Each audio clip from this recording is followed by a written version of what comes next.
स्वागत आपका आपकी अपनी चाणक्य कोचिंग में। चैप्टर हमारा सिंपल इंटरेस्ट एक टाइप है इसमें जो कि हमें आज करना है। ठीक है, बहुत ही आसान, बहुत ही सिंपल एक टाइप। बाकी ऑलमोस्ट चीजें हमारी हैं ओके। एक टाइप हमें करना है, उसे करेंगे। बस बात है नहीं, पेन पेपर लगा लो, सवाल करने शुरू कर दो।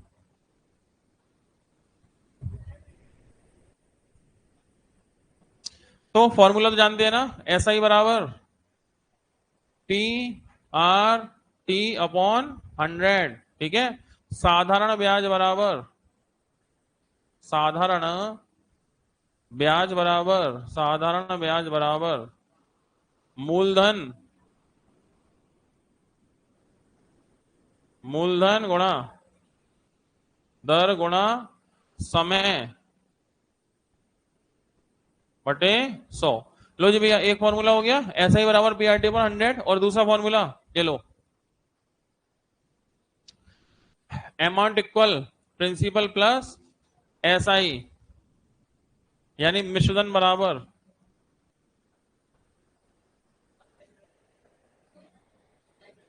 मिश्रधन बराबर, ठीक है, मिश्रधन बराबर मूलधन प्लस प्लस ब्याज, ये है। ठीक है, मिश्रधन बराबर मूलधन प्लस ब्याज। समझ गए? कोई दिक्कत? चलो शिफ्ट हो जाओ इधर, खाली है और को लोग गए गए हुए हैं। चलो, हाँ जी भैया, हो गए दोनों फॉर्मूले। चलो, आज सवाल क्या है हमारा? आज सवाल वो है जिसमें समय होगा ना। आज का जो टाइप है हमारा क्या है? आज का टाइप ये है कि जो समय दिया होगा वो प्रॉपर ईयर में नहीं है, राउंड फिगर में। अब तक जितने भी सवाल किए हैं हमने, उनमें जो समय गिवन होता है ना, वो समय कैसा होता है? वर्ष में होता है, पूरा पूरा प्रॉपरली। ठीक है, 5 साल, 2 साल, 3 साल, 4 साल, 8 साल, 10 साल, 12 साल। बस वो सवाल बाकी हैं जिनमें समय पूरा पूरा प्रॉपर नहीं होता। दिन में होगा, महीनों में होगा, सप्ताह में होगा, ऐसा कुछ। ठीक है, तो आज वे सवाल करने हैं। रेडी? तो कुछ नहीं, सिंपल सा काम है, फॉर्मूला लगाएंगे, आंसर देंगे। सभी ऑनलाइन भाई लोगों का स्वागत। Aryan Kumar, Kumari Kashmiri, Shivani, very good morning. चलो, पहला सवाल।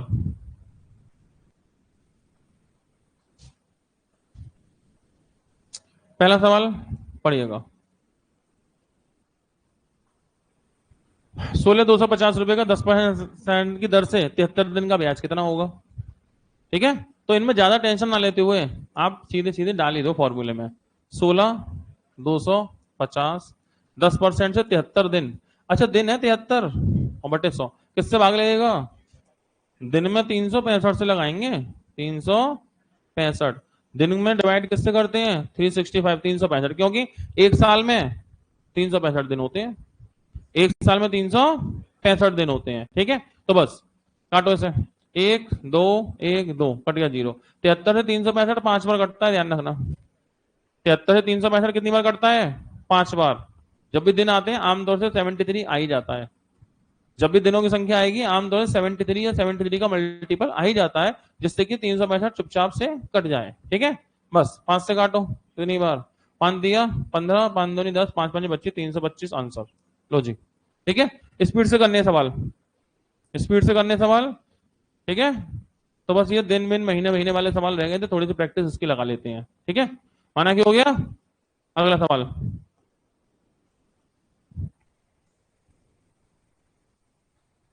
चलो ये लो, इतने रुपए पे 16% से 73 दिन का ब्याज बताओ।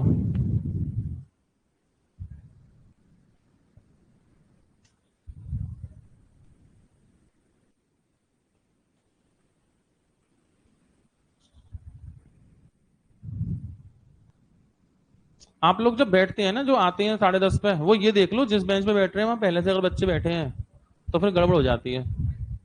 इसलिए बैग बैग रखे होते हैं तो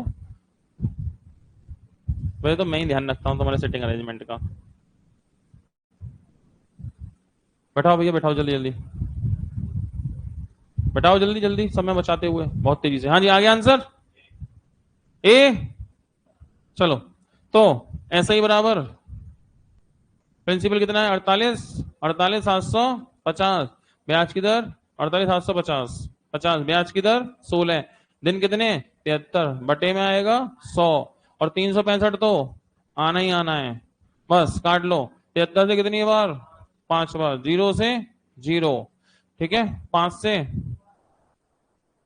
ऐसा करो, 5 से काटो, 5 से काटो 2 बार, ठीक है। और 5 से ये 5 से मतलब 25 से काट लो, 25 से कम 25 दूनी 25 कम 25 बच्चे कितने 23, 25 से निम्मा 200 दो 25 25 5 और 1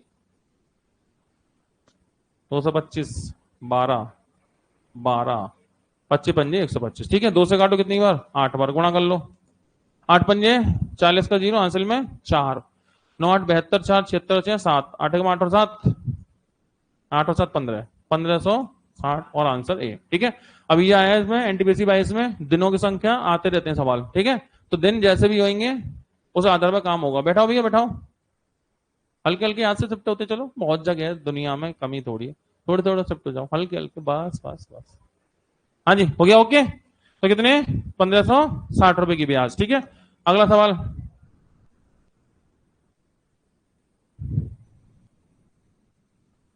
अच्छा कुछ सवाल ऐसे आते हैं टाइम पीरियड दे देता है वो, दिन सीधे सीधे नहीं देता। जैसे अभी तो सवाल किया था ना, उसमें दिन सीधे दे दिया 73 दिन।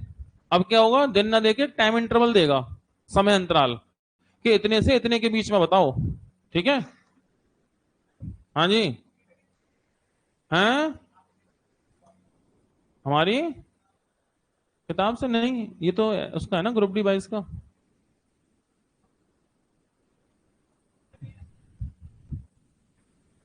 मैच करो, इस वाले को मैच करो। हाँ टाइप वही है, लेकिन वो टाइप जो पहले एक एक टाइप के अंदर था ना, अब वो खुद अपने आप में एक बड़ा टाइप हो गया बलवान। पहले वो किसी टाइप के अंदर था दो एक आध सवाल, अब वो टाइप अपने आप में बड़ा हो गया है, अपने आप में एक अलग टाइप बना रहा है, ठीक है। पहले क्या घर में ही रहता बच्चा, फिर शादी वादी हो जाती है, फिर वो कहेगा अब मैं अपना अलग मकान बनाऊंगा, ठीक है। ऐसे तो ये पहले से जो सवाल थे इस तरह के वो हमने टाइप 5 में डाल रखे थे, दो चार सवाल थे। अब ये बड़े हो गए हैं, इनने अपने आप का एक अलग टाइप डेवलप कर लिया है, ठीक है। देखते हैं ना, अभी 5-10 मिनट तो रुको। चलो आंसर देखो, तो प्रिंसिपल मालूम है, रेट मालूम है। अब हमें टाइम इंटरवल दे रखा है 7 फरवरी 22 से 20 अप्रैल 22 तक। तो देखो 7 फरवरी 22 से 7 फरवरी 22 से 20 अप्रैल 22 तक दिन गिन ले, दिन गिन लो। देखो फरवरी में कितने दिन होंगे, फरवरी में दिन 28 होंगे, 28 होंगे, 7 निकल गए, कितने बचे 21 फरवरी। मार्च 31, अप्रैल में तो 20 ही दिन हुए हैं ना, अप्रैल में कितने हुए हैं 20, जोड़ो इन्हें कितने हो गए 4 72। ये गड़बड़ कर दी इनने, 73 ही कंसिडर करना आप, 72 आ भी जाए 73 ही लेना, ठीक है। 72 आ भी जाए तो 73 ही लेना। इन्होंने या तो दिन में कोई गड़बड़ की होगी, या फिर ये क्या कर रहे होंगे सॉल्यूशन में 7 फरवरी को काउंट कर रहे होंगे। अच्छा लिख भी तो रहा 7 फरवरी से, ओके से लिख रहा है तो 7 को जोड़ लो या 22 कर लो, 7 फरवरी से 22 कर लो, कितने हो गए 73, ठीक है। तो बस फॉर्मूले जानते ही हो, ऐसा ही बराबर पी प्रिंसिपल 2000, मैच किधर 8.25, टाइम 73 बटे 100, और 365 तो आना ही आना है। 73 से कितनी बार 0 0 0 0, पॉइंट हटाएंगे, जीरो काट देंगे, पॉइंट हटाएंगे। अच्छा ये तो 2 जीरो है ना, ऐसा नहीं होगा, पॉइंट हटेगा 2 जगह पे तो 0 कटेगा, लेकिन नीचे 2 जीरो आएंगे, कोई बात नहीं। ये लो पॉइंट हटाया और नीचे बढ़ा दिए 2 जीरो, 1 जीरो से कट गया 1 जीरो, 5 से काटो, 5 एक 5 3 5 एक 30 5 पंजे 25, 2 से कट गया 5 बार, 5 से कट गया 33 बार। लो जी भाई आंसर कितना हो गया 33। काट पीट अपने हिसाब से कर लेना, सही है। क्या ये बात समझ में आई। तो ऐसे कुछ सवाल आपको दिनों वाले मिलेंगे जिसमें दो तरीके के, पहला दिन दे ही देगा सीधे जैसे 73 दिन या कुछ भी ऐसा, दूसरा टाइम इंटरवल देगा और दिन पूछ लेगा, सही है। और किसी वजह से कोई गलती हुई, 73 की जगह तुमसे 72 या 74 हो रहे हो, 73 डालना आंसर निकाल देना, टेंशन मत लेना ज्यादा। किसी वजह से 73 की जगह 73 की जगह 72 या 74 की काउंटिंग बन रही हो, 73 लगाना आंसर फाइनल, सही है। अगला सवाल,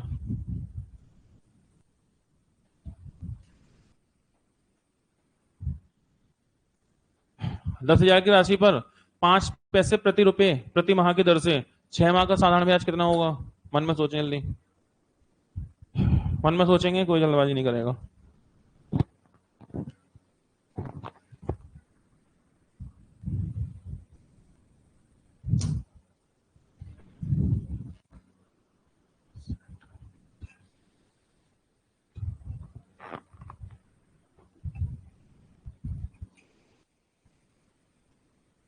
चलिए, हो गया। ए वाले लोग B C D, very good. ऐसे ही पढ़ने लायक सवाल है। कैसे?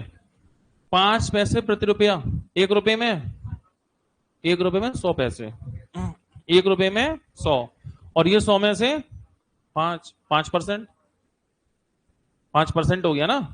5% प्रति माह, 1 महीने का 5, 1 महीने का 5, 6 महीने का 6 पंजे 30%, 10,000 का 30%, 3,000।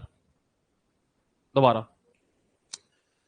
5 पैसे प्रति रुपया, 1 रुपए में 100 पैसे, 100 का 5% 5% हो गया ब्याज। कितने परसेंट? 5। लेकिन 5% जो ब्याज हुआ वो कैसा हुआ? Per month. 1 महीने का 5% है, 1 महीने का 5%, 1 महीने का 5%, 6 महीने का 30%, 10,000 का 30%, 3,000। लिखने लायक कुछ है नहीं वैसे से, सही है। फिर से दोबारा, 5 पैसे प्रति रुपया, 1 रुपए में 5 पैसे, 100 पैसे में 5 पैसे, 100 पैसे में 5, 100 में 5% 100 में 5% सही है। 5% कैसा? हर महीने, 1 महीने में 5, 1 महीने में 5, 6 महीने में 30, 10,000 का 30%, 3,000। क्लियर? आगे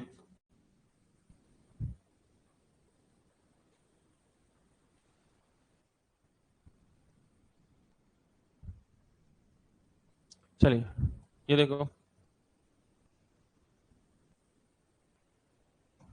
एक धनराशि में 6% से 8 महीने का ब्याज, कितने रुपए धनराशि बताओ? ठीक है, तो ब्याज कितनी है? 340। धनराशि कितनी है? पता नहीं। ब्याज की दर 6%, टाइम कितना? 8 महीने बटे 100। महीने हैं, दिन में भाग लगाते हैं 365 से, महीने में लगाओगे 12 से। दिन में 365 से, महीने में 12 से, सही है। बस काटो इसे। तो 6 से 2 बार, ठीक है, 2 से 4 बार, 4 से 25 बार, प्रिंसिपल बराबर 340 गुणा 25, तो 0, 25 चौका 100, 10, 75, 10, 85। ठीक है, इतनी सी बात समझ गए। दिन में 365 से और महीने में 12 से, कोई परेशानी? बहुत बढ़िया बात।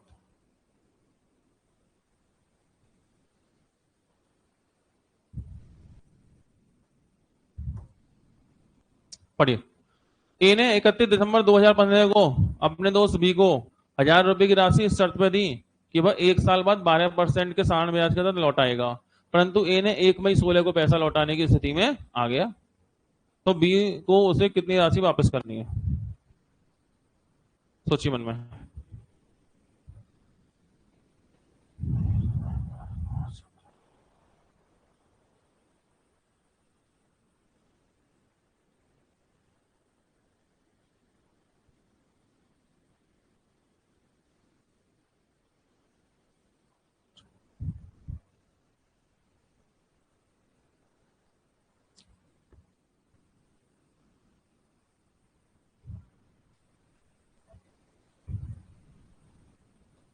आना क्या हो गया?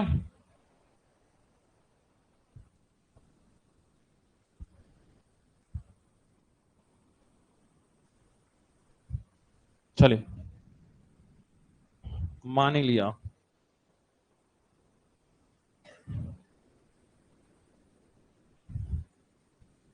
चेक करें। ए वाले लोग बी सी डी, पैसा कब लिया था? पैसा कब लिया था बच्चे ने? 31 दिसंबर 15, लौटाया कब? 1 मई 16। तो सुनो, 31 दिसंबर 16, 1 मई, ये 15 है, ये 16 है, ये 15 है और ये 16 है। ठीक है, अब इनके बीच में पैसा कितने महीने इस्तेमाल किया? पैसा कितने महीने इस्तेमाल? 31 दिसंबर लिया, पूरा जनवरी इस्तेमाल किया, पूरा जनवरी, पूरा फरवरी, पूरा मार्च, पूरा अप्रैल, और अप्रैल के अगले दिन तुरंत 1 मई को दे दिया। अरे दिसंबर, जनवरी, फरवरी, मार्च, अप्रैल, अप्रैल का तुरंत अगले दिन कौन सा है? 1 मई को तो लौटा दिया ना। कितने महीने? 4 महीने इस्तेमाल किया बच्चे ने पैसे को, तो बस निकाल दो 4 महीने की ब्याज, 1040। सही है भाई, जनवरी, फरवरी, मार्च, अप्रैल, 4 महीने तो इस्तेमाल कर पाया, क्योंकि मई में नहीं किया, तुरंत 1 तारीख को तो सुबह सुबह पहुंच गया, लो भैया।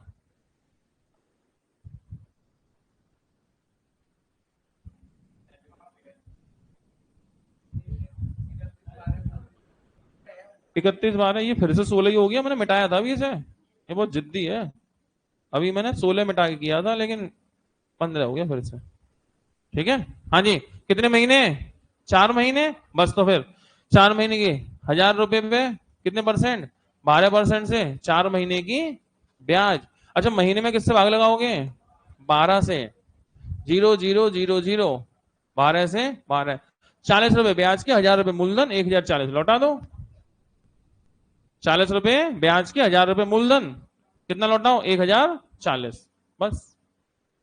समझ गए? अगला सवाल हो गया, चलो।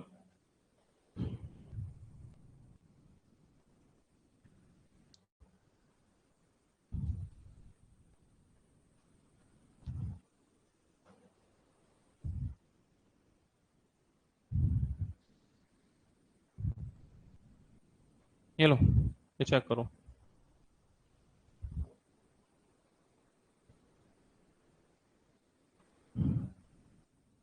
इन 31 दिसंबर 2007 को 3000 रुपए दिए, इस शर्त पे दिए कि 1 साल बाद 15% से लौटाएगा, लेकिन उसने 31 अगस्त को ही लौटा दिए, 31 अगस्त को ही लौटा दिए, तो कितनी धनराशि लौटानी है? बस इतनी सी बात। ठीक है, तो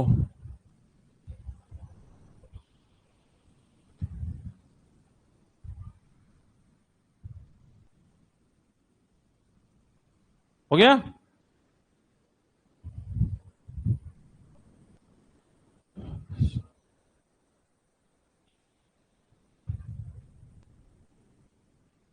चलो, तो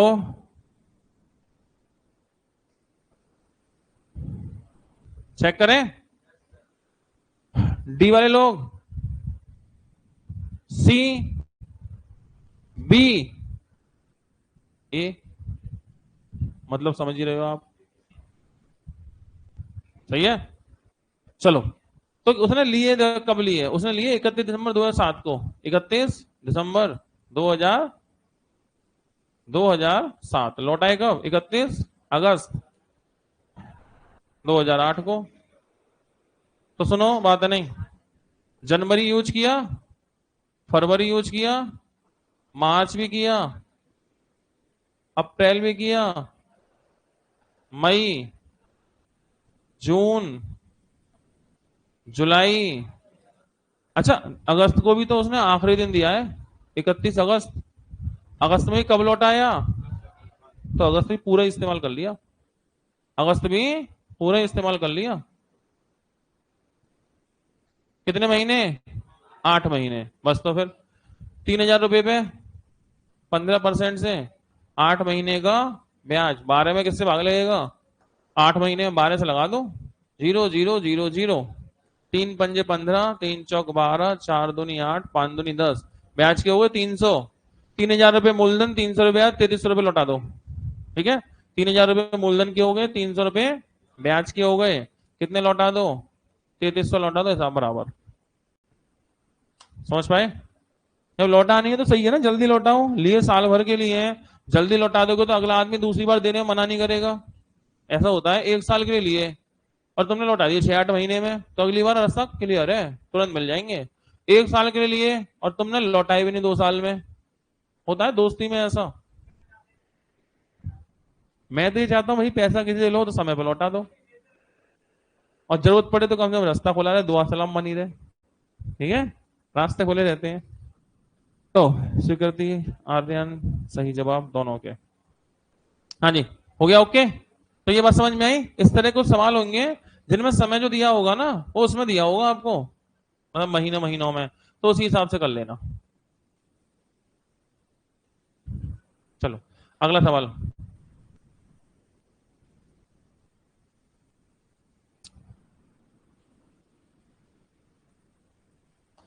चेक करें, उन वर्षों की न्यूनतम संख्या क्या होगी जिसमें 2600 रुपए पर 6 से 2/3% की दर से साधारण ब्याज की राशि रुपयों की यथातथ्य पूरी संख्या में हो जाएगी।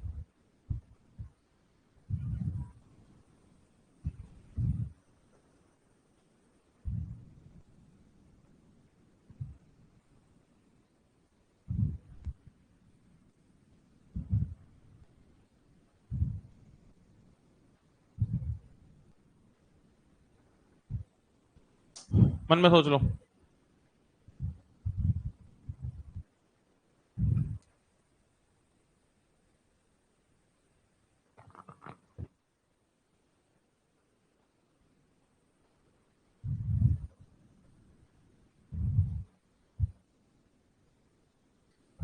चलो, ए वाले लोग, बी, सी, डी। तो सवाल क्या है, उन वर्षों की संख्या, उन वर्षों की न्यूनतम संख्या, ठीक है, what will be the minimum number of years. ठीक है, what will be the minimum number of years. तो हमें क्या चाहिए, वर्षों की संख्या चाहिए, लेकिन कम से कम, ज्यादा ना हो, कम हो, और कैसी हो कि साधारण ब्याज यथासंभव पूरी संख्या में हो जाए, become an exact number of rupees. मतलब एग्जैक्ट नंबर ऑफ रुपीज, रुपयों की पूरी संख्या, 2 रुपया, 3 रुपया, 4 रुपया, 5 रुपया, ऐसे पूरी संख्या, ना कि पॉइंट में 2.5, 3.5, 3.25, ये नहीं, पूरी संख्या। यही संख्या, पूरी संख्या। फॉर्मूला क्या होता है, ऐसा ही बराबर पी आर टी अपॉन 100। ठीक है, तो प्रिंसिपल 2600, ब्याज की दर 6 से 2/3, इसको मैं लिख दूं ना, 6×18 और 2 20/3, समय पता नहीं, बटे 100। कितनी बात समझे, फॉर्मूला आ गया। अब क्या करना, 0 से 0, 0 से 0, 3 से कौन कटा, ये कटेगा, ये कटेगा। अगर 3 से ये नहीं कटा और 3 से ये नहीं कटा, तो आंसर किस में जाएगा, पॉइंट में। 3 से ये भी नहीं कट रहा और 3 से ये भी नहीं कट रहा, आंसर किस में जाएगा, पॉइंट में। हम चाहते हैं पॉइंट में ना जाए, एग्जैक्ट नंबर। तो एग्जैक्ट नंबर तभी होगा जब ऊपर की वैल्यू 3 से डिविजिबल हो एग्जैक्टली। ऊपर की संख्या, वही बोल रहा, पूरी संख्या, पूरी संख्या। तो पूरी संख्या तभी होगी ना जब ऊपर की संख्या 3 से पूरी तरह कटे। ये इसके पास गया, भैया मुझसे कट जाओ, नहीं कट रहा। ये इसके पास गया, भैया इससे कट जाओ, नहीं कट रहा। अब ये किसके पास जाएगा, टाइम के पास, भैया मुझसे कट जाओ। अगर नहीं कटा ये भी, तो क्या होगा, पॉइंट। हम चाहते हैं पॉइंट ना हो। तो अब एक ही रास्ता है, आखिरी रास्ता, 3 से टी को तो कटना ही पड़ेगा, अन्यथा पॉइंट तो आएगा ही आएगा। तो टी कौन होगा, मल्टीपल ऑफ 3, 3 का गुणज। टी को 3 से कटना पड़ेगा, 3 का गुणज, उसमें भी न्यूनतम, छोटे छोटा, तो कम से कम 3 एकम 3, कम से कम 3 एकम 3, वरना दिक्कत है। सही है, तो टी बराबर 3 होगा, नहीं तो दिक्कत वाली बात है। समझ पाए, कोई परेशानी। चलो तो फिर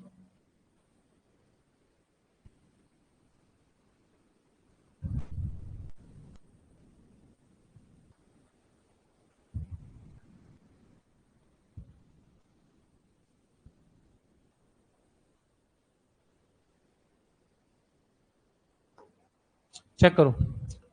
एक मूलधन का, बात है नहीं, इधर देखो सवाल, एक मूलधन का y% दर से y वर्षों का साधारण ब्याज y रुपए है।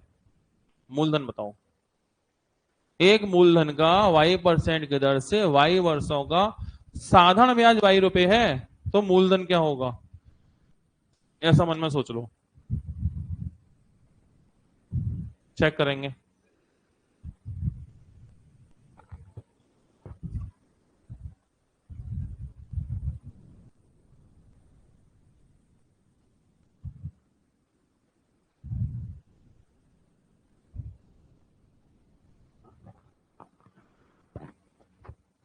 मन में सोच के रखेंगे, कोई जल्दबाजी नहीं करेगा।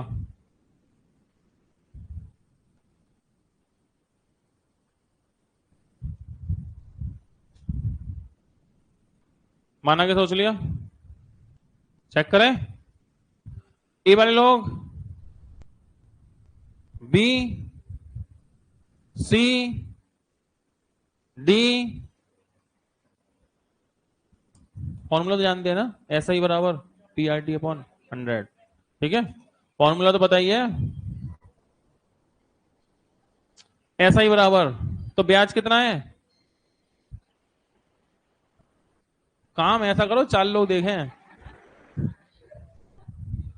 अरे एक सिंपल सी रिंगटोन लगा लो, तुम्हें सुननी है, दुनिया को सुनानी है।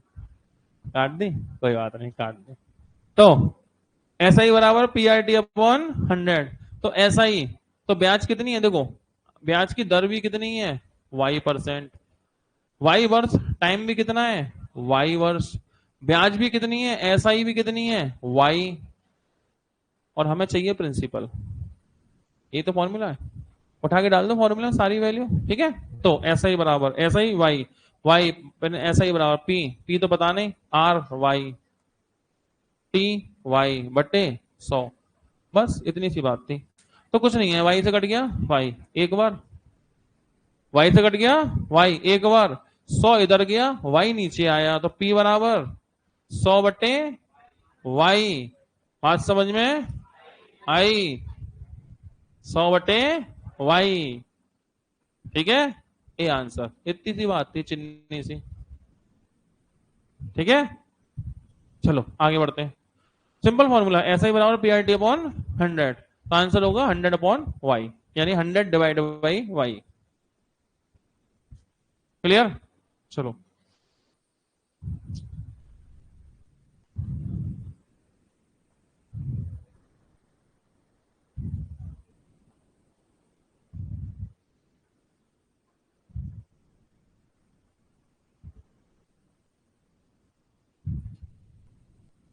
चेक करो।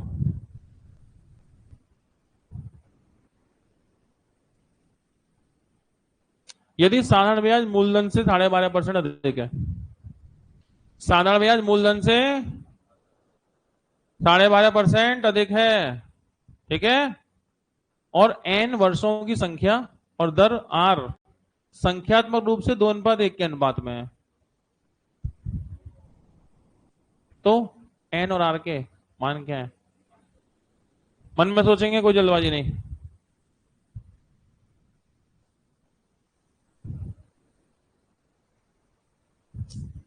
ये वाला ना 7.5 है, ऑप्शन गलती से हो गया, नहीं ये वाला ऑप्शन 7.5 है।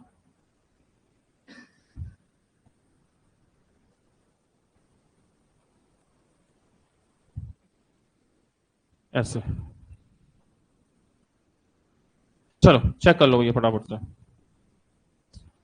मन में सोच के रखेंगे। और ऐसा मत सोचना मैंने ऐसे करेक्ट किया है या उसको मैंने एडिट किया है तो वही सही होगा। मुझे तो ऑप्शन याद हो जाते ना, सवाल बनाता मैं, मतलब सवाल को कॉपी करता भी मैं हूँ, सेट भी मैं करता हूँ, सारे काम फाइल वाइल रेडी करना मैं है, बस PPT बनाते हैं भैया, तो मुझे ऐसा याद भी हो जाते हैं सवाल कि सारी सेटिंग तो मैं बनाता हूँ इसकी, कौन सवाल कब आना है, कहाँ आना है, कैसे आना है, तो ऐसे करके मुझे याद हो जाते हैं। इसका ये मतलब नहीं है कि यही आंसर है, हो सकता हो और हो सकता है ना हो, इत्तेफाक की बात है, ऐसा मात्र संयोग माना जाएगा, इसका वास्तविकता से कोई लेना देना नहीं है।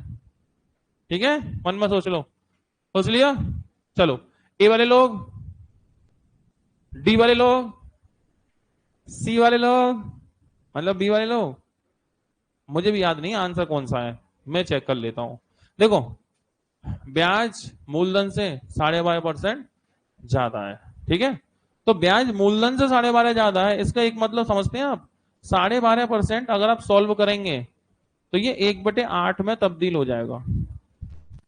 12.5 को अगर आप सॉल्व करेंगे तो ये 1/8 में बदलेगा, और ब्याज मूलधन से ज्यादा है कितना, 12.5 यानी 1/8।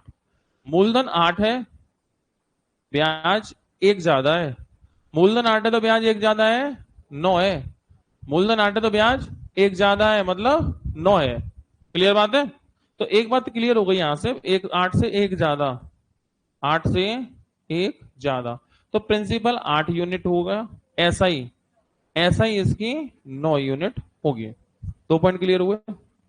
और बस, एन वर्षों की संख्या है और दर आर, संख्यात्मक मान का जो अनुपात है ना वो 2:1 में है, एन और आर का रेशो। एन क्या है, टाइम। तो देखो एन अनुपात आर बराबर 2:1। तो मान लेते हैं ना 2x 1x हो गया 2:1। उठा के फॉर्मूला, एस आई बराबर P R T upon 100। S I बराबर पी आर टी अपॉन 100, तो एस आई कितनी है 9।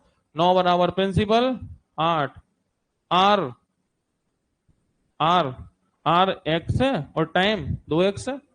आर एक्स है और टाइम 2x है, तो आर मतलब x और टाइम मतलब 2x, बटे कौन होता है 100। बस, फिर क्या था, काटो इसे, 2 से कट गया 50 बार, 2 से काटो 4 बार, 2 से काटो 25 बार। ठीक है, 25 का 9 में गुणा 225 और 4 नीचे, और x का x में, एक्स स्क्वायर बराबर 225/4। x बराबर वर्गमूल 15/2, x बराबर वर्गमूल 15/2 मतलब 7.5।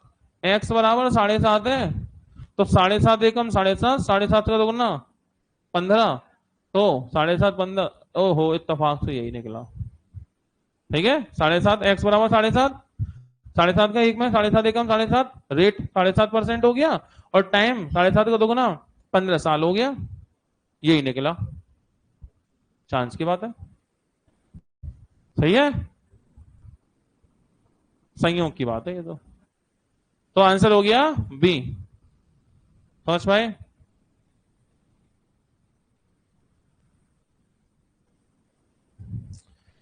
बताओ यहां तक कोई परेशानी, सब ओके?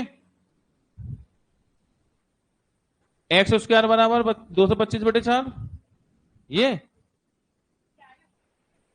ये एक्स स्क्वायर बराबर 225/4, एक्स बराबर अंडर रूट के 225/4, 225 का वर्गमूल 15, 4 का वर्गमूल 2। इस स्टेप को स्किप कर दिया था हमने, छोटा सा ही तो था। सही है आंसर, कोई परेशानी? चलो, अब इसी को करते हैं आज फिर सिंपल इंटरेस्ट के लिए।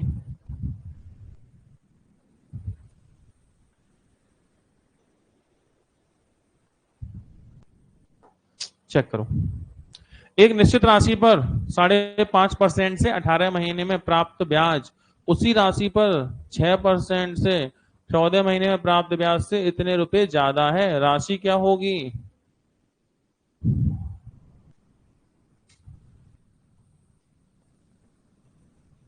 मन में सोच लो।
हो गया? ऐसी बात? अरे आया कोई आंसर? तुम तो बोल दो भाई यार, तुमसे तो उम्मीद रहती है। हैं? हाँ, आ गया तुम्हारा। पीछे वाले भैया, पीछे वाले। हाँ, 4500 आ रहा है, वही तो मैं कह रहा हूँ, तुमसे तो उम्मीद रहती है मुझे। चलो, हाँ जी, और कुछ बात बनी? चेक करवा लो। लेकिन 45 तो ऑप्शन में नहीं है, ये क्या हुआ?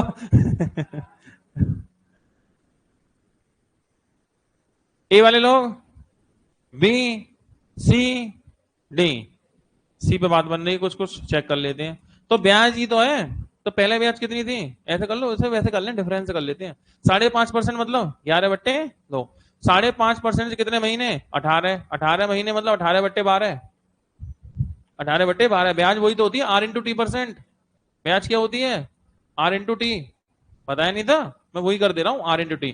ब्याज 5.5 से कितना? 18 महीने, 18/12 इतनी ब्याज थी। फिर दूसरी बार 6% से कितने महीने? 14 महीने, 14/12।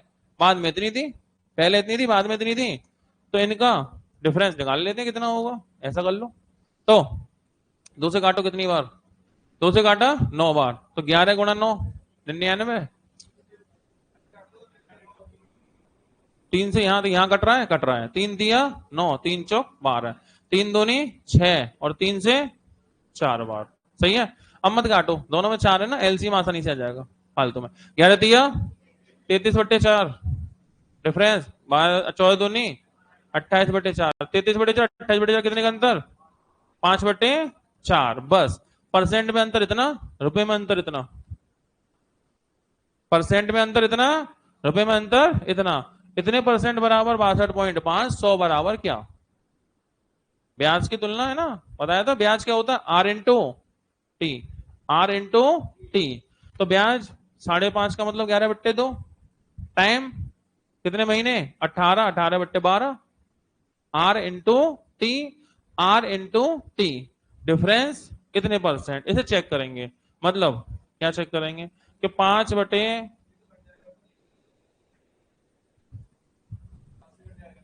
नहीं काट रहे ना, दोनों में 4 है, तो एलसीएम में आसानी नहीं हुई।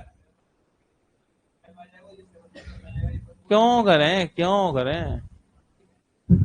ऐसे पॉइंट से काटूं, फिर इसका एलसीएम भी लूं 4 से, फिर इसे ही पॉइंट में लूं। मैं मन की बात है, नहीं कर रहे, कुछ नहीं है, ठीक है। 5/4 की वैल्यू कितने बराबर है? 62.5। तो 100 की वैल्यू बराबर है एक्स बराबर आंसर। अब काटेंगे एक ही संग, है ना। सॉल्व कर लो। चलो, पॉइंट हटाया, 0 बढ़ाया। 50 से कितनी बार? 2 बार। बस एक्स बराबर 625 में गुणा करना है, 4 दूनी 8। 625 × 8, 8 × 48, 5,000। लो जी भैया आंसर। ठीक है। अरे डिफरेंस ही तो है, डिफरेंस को डिफरेंस से कंपेयर कर देंगे बस, और क्या है। ब्याज के अंतर को ब्याज के अंतर से कर दोगे ना, नहीं करोगे? मजा नहीं आ रहा सर, ऐसी बात। चलो कोई बात नहीं, तुम इसे लोगो। मैं आपको इसी टाइप का एक सिंपल क्वेश्चन दिखा देता हूं। हो सकता है ये भिन्न भिन्न आ रही है, इसकी वजह से आपका दिमाग भिन्न आ रहा हो। ठीक है, तो सिंपल सा देता हूं, उससे शायद बात समझ में आ जाए, कोई दिक्कत नहीं है। हो गया? इसी टाइप का एक सिंपल क्वेश्चन दे देता हूं मैं आपको, जिससे कि आप कंसेप्ट से कनेक्ट हो पाओ। ठीक है, एक बार कर लेते हैं। हो गया? ओके। चलो, मैं ढूंढता हूं एक सवाल। ऐसे सवाल तो बहुत सारे हैं मेरे पास, अब वो ढूंढने पड़ेंगे कहाँ है। नई सीट बनी है ना, नए मकान में जाते हैं ना, तो ढूंढने पड़ते हैं 2 4 अलमारी खोल के, कहाँ रखा था, कहाँ रखा था।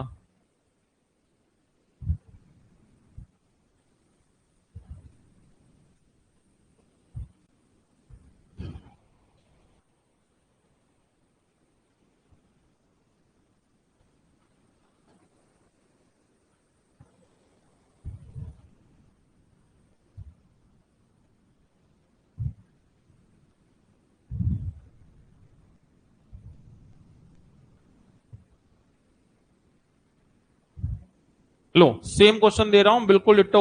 बस ये फ्रैक्शन में था, और ये लो बिल्कुल सिंपल क्वेश्चन। अब शायद ये समझ में आ जाएगा आपको, ये समझ में आएगा फिर उसे समझ लेंगे। ऐसा कर लो, वो सी लैंग्वेज पे बेस्ड है। अब क्वेश्चन की पता है, क्वेश्चन ये भी वही है और क्वेश्चन वो भी यही था, लेकिन ये आपको थोड़ा सिंपल लगेगा, नंबर कुछ आसान से हैं, है ना। वो थोड़ा कैलकुलेटिव था, उसमें जो समय था वो वैसा आ गया था, महीनों महीनों में आ गया। तो बात इसकी होती है कंसेप्ट आना चाहिए, क्वेश्चन की कैलकुलेशन कोई मैटर नहीं करती। भाई हमने क्या किया, एक राशि पे 3 साल के लिए 6% की दर से और 4 साल के लिए 5% दर से, जो ब्याज का अंतर है वो 20 रुपए है, तो अंतर को तो अंतर से तुलना करोगे ना। तो 3 साल 6%, तो ब्याज 6 18% ब्याज बनी। अच्छा ये 4 साल 5%, 5% 4 साल, तो इसकी ब्याज तो ये हुआ 18% की ब्याज है, ये 20% की ब्याज है। कितने परसेंट का अंतर होगा इन दोनों में, भाई 2% का अंतर होगा। और परसेंट में अंतर 2 का, रुपए में अंतर 20 का, सही है। तो क्या करोगे, 2% बराबर 20 रुपया और 100% बराबर एक्स। 100% परसेंट से परसेंट कट गया, 2 से 10 बार, एक्स बराबर 1000। लो अब ये सवाल समझ में आया। इसका मतलब तुम्हारे दिमाग में कोई दिक्कत नहीं है, दिमाग तो सही है तुम्हारा, कैलकुलेशन की दिक्कत है। अगर मान लो तुम्हें ये सवाल समझ में आया और वो सवाल समझ में नहीं आया, इसका ये मतलब है, ये साबित हुआ आज कि हमारे दिमाग में कोई दिक्कत नहीं है, समझ तो लेते हैं हम, कैलकुलेशन जहां आ जाती है वहां थोड़ी सी बेचैनी हो जाती है। तो भैया कैलकुलेशन स्ट्रॉन्ग करो ना, जोड़ घटाओ गुणा भाग वर्ग पहाड़े स्क्वायर क्यूब सब करो यार। दिन में 15 20 25 30 सवालों के संग खेलो, सॉल्व करो, काटो पीटो। इसका यही मतलब है, देखो आपके सामने है। अभी इस सवाल में आपको हल्का हल्का लग रहा है दिमाग में, कैलकुलेशन फ्री है, कैलकुलेशन फ्री क्वेश्चन है, हमने समझ लिया, मान लेते हैं। और वो जो सवाल था, पता नहीं कहां था,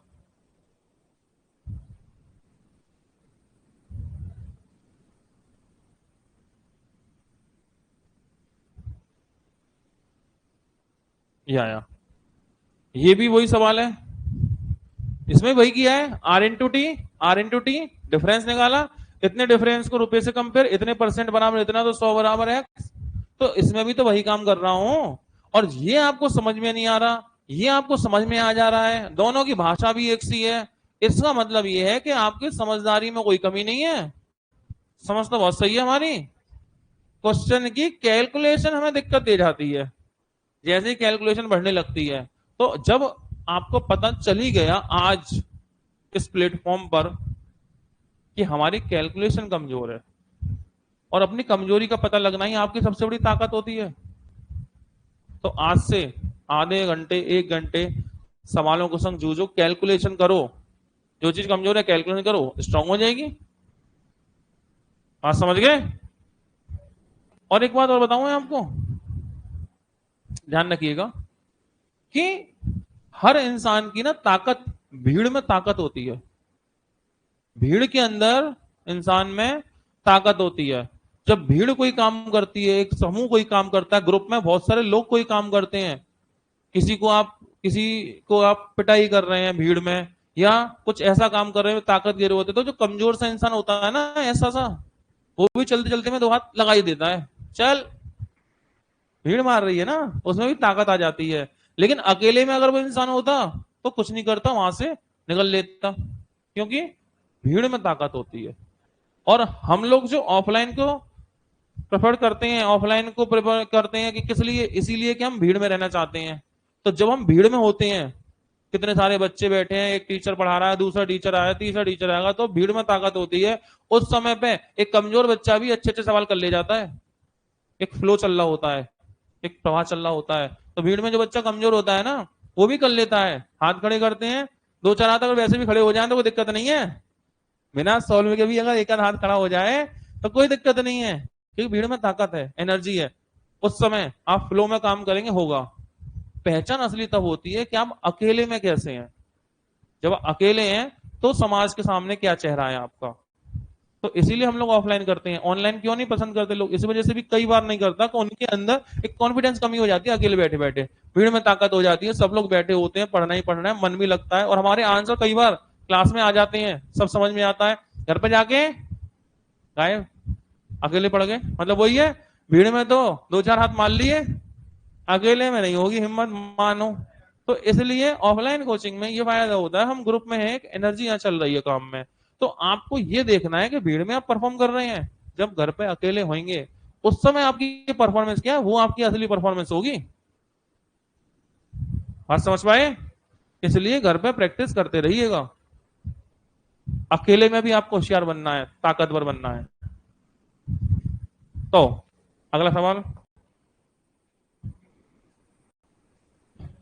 अब समझ में आ गया? अब कर लोगे ऐसा ही सवाल? इतना मोटिवेट किया है मैंने। लो वैसा ही एक और सवाल।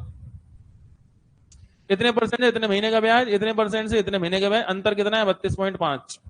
सेम क्वेश्चन, लेकिन थोड़ा सा कैलकुलेटिव। फिर से वही क्वेश्चन आ गया।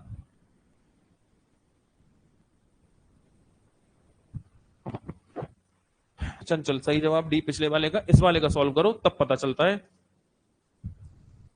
चेक करेंगे, सेम वही है, वही कंसेप्ट है, वही क्वेश्चन है, सब कुछ वही है।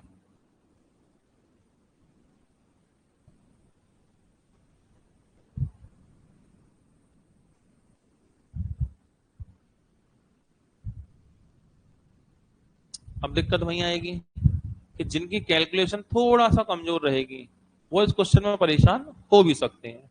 कंसेप्ट में दिक्कत नहीं है, हम समझ रहे हैं कि हमें ब्याज निकाल के डिफरेंस करना है और डिफरेंस को डिफरेंस से कंपेयर करना है, इतनी बात भी समझ में आ गई है। लेकिन सारी बातें किसकी हैं? कैलकुलेशन की। अगर कैलकुलेशन में कोई इश्यू है तो फिर दिक्कत है।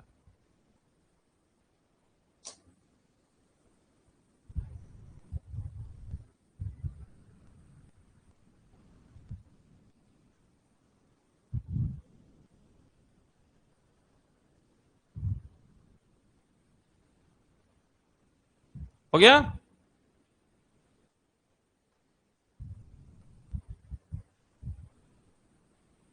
वही करना है, R into T, R into T, दोनों का डिफरेंस, डिफरेंस का डिफरेंस से कंपैरिजन, और 100 की वैल्यू क्या। और अगर आपकी कैलकुलेशन कमजोर है तो वो सवाल करने से ही सही होगी। पहाड़े बैठे बैठे याद कर लो, स्क्वायर क्यूब कुछ नहीं, जब तक सवाल को करोगे नहीं, दो चार गलत होंगे नहीं, तब तक कुछ नहीं। कुल मिला के ये मान लो आपने दिन में 1 से 1.5 घंटा 2 घंटा देना है, उसमें सवाल होना ना होना कोई मैटर नहीं करता।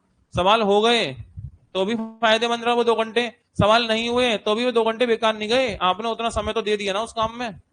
बात है आपने किसी काम में कितने घंटे दिए हैं, बस 2 घंटे आपने दिए, एक भी सवाल का आंसर नहीं आया तो वो 2 घंटे बेकार नहीं होते हैं। वो आपकी कैलकुलेशन सारी चीजें स्ट्रांग हो गई, अगली बार फायदा पहुंचाएंगी आपको। आंसर आना ही समय क्या यूटिलाइजेशन नहीं है कि आंसर आ गया तो आपने समय की बचत कर ली, नहीं भी आया आपके 2 घंटे बेकार नहीं जाते वो कभी भी, वो आपके काम में आएंगे। चलो ए वाले लोग, बी सी डी चेक करेंगे।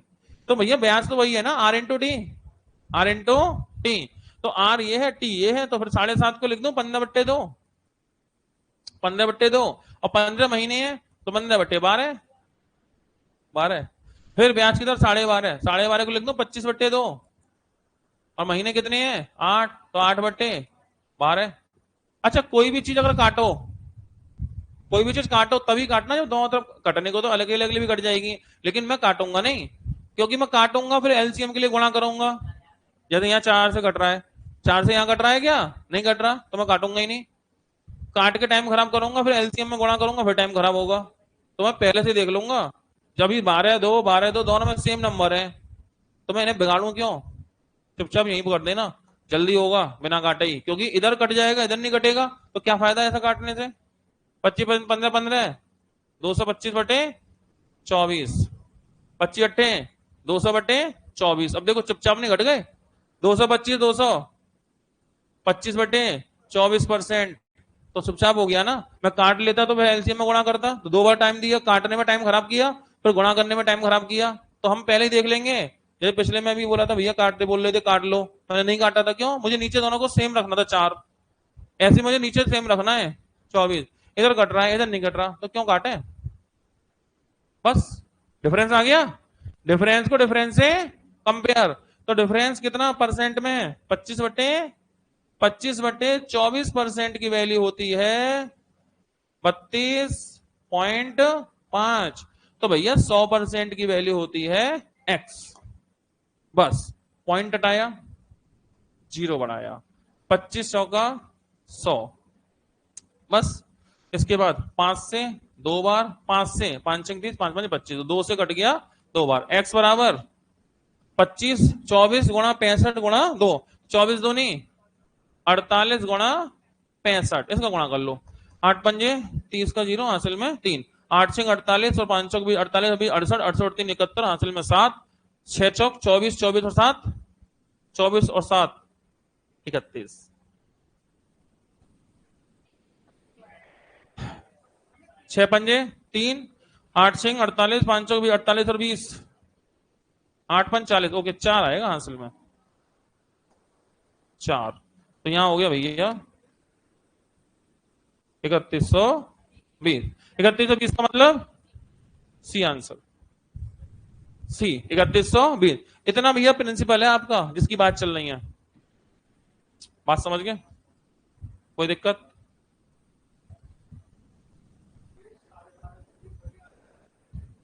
अच्छा, अगर 12.5 को 1/8 लिखो तो 7.5 को 3/40 लिखना, दोनों को करना पड़ेगा। अगर 12.5 को 1/8 लिखोगे तो 7.5 को 3/40 लिखेंगे, एक साइड नहीं, या तो दोनों परसेंट में या दोनों फ्रैक्शन में। आई बात समझ में? तो आपका ये परसेंटेज का हुआ पार्ट ओके। वैसे परसेंटेज और सिंपल इंटरेस्ट वाला पार्ट में कल ही लगभग ऑलमोस्ट निपटा चुका था, आज मैं सीआई करने के मूड में था, लेकिन एक बच्चे का मैसेज आया कि इस तरह कुछ सवाल रह गए हैं, तो मैंने कहा चलो कोई बात नहीं, कर भी लेते हैं। ठीक है, रहना नहीं चाहिए कुछ भी। क्लियर? तो अब हो गया ओके, कल शुरू होगी सीआई। ठीक है, इनमें ऐसा कुछ था भी तो नहीं, ऐसा ही बराबर पीआरटी में 100 करता भी क्या मैं, फिर मैंने चलो कोई बात नहीं कर ही ले रहे हैं। ठीक, तो बाकी बातें होंगी कल। कल शुरू होगी भैया चक्रवृद्धि ब्याज, बढ़िया से तैयारी करके आना, चक्रवृद्धि ब्याज की शुरुआत। और अब नए नोट्स जिन्होंने ना बनाए हो, सीआई से नोट्स बनाने हैं भैया, जो नए लोग जुड़े हैं वो अपने नोट्स, ये तो इंट्रोडक्शन हो गया, अब शुरू होगी सीआई, तो अपने नोट्स बनाने हैं नए, बिल्कुल जीरो से सीआई शुरू होगी कल से। तो अगर अभी तक कोई नोट्स वोट्स कुछ ना बनाए हो, कुछ ना किया हो, कोई बात नहीं, कल से नोट्स बनाने शुरू कर देना। ठीक है, बिल्कुल ताजा ताजा। तो आज इतना ही, बाकी बातें करेंगे